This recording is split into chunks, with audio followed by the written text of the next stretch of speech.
స్థానికంగా ఉన్న జిల్లా పరిషత్లో సమీపంలో ఆవరణలో ఉన్న రాజారావు గారు మరియు మౌలాలి గారి భాగస్వామ్యంలో ఈరోజు మన ఏలూరు నగర మేయర్ గారైన శ్రీ పూజపల్లి రెహమాన్ గారు మూజాల ప్రభావ్ గారి ఓపెనింగ్తో అలాగే మన జిల్లా పరిషత్ చైర్మన్ అయిన పద్మశ్రీ గారి చేతుల మీదుగా ఈరోజు ఈ టెరాసా ఫుడ్ కోర్ట్ అన్నది ఓపెన్ చేయబడింది.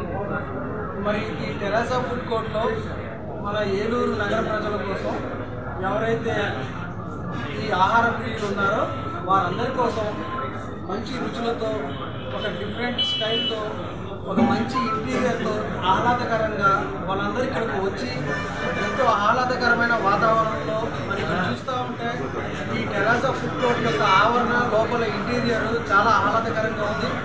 మరి అదేవిధంగా ఈ టెరాసా ఫుడ్ కోర్ట్లో బ్రేక్ఫాస్ట్లో నాన్ వెజ్ ఐటమ్స్ ఏదైతే ఉన్నాయో బ్రేక్ఫాస్ట్లో లంచ్ మరియు డిన్నర్ మంచి డైనింగ్ ఎక్స్పీరియన్స్ అన్నది ఈ టెరాసా ఫుడ్ కోర్టు మన రాజారావు గారు మరియు మన మౌలాలి గారి యొక్క పర్యవేక్షణలో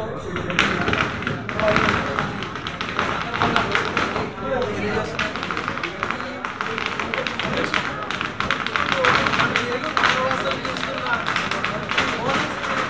ముందుగా వీళ్ళందరికీ నా కంగ్రాచులేషన్స్ చెప్తున్నాను. మరి రానున్న రోజుల్లో కూడా ఈ టెరాసా ఫుడ్ కోర్ట్ అనేది మన దేవుని యొక్క ఆశీస్సులతో చాలా చక్కగా జరగాలి ఉండాలి. ఈ యొక్క వ్యాపారం 3 పూలు 6 కాయలు వెళ్ళగలని చెప్పి నేను ఆశిస్తూ ఈ అవకాశం ఇచ్చిన రాజారావు గారు మరియు మౌలాలి గారికి నేను థ్యాంక్ యూ.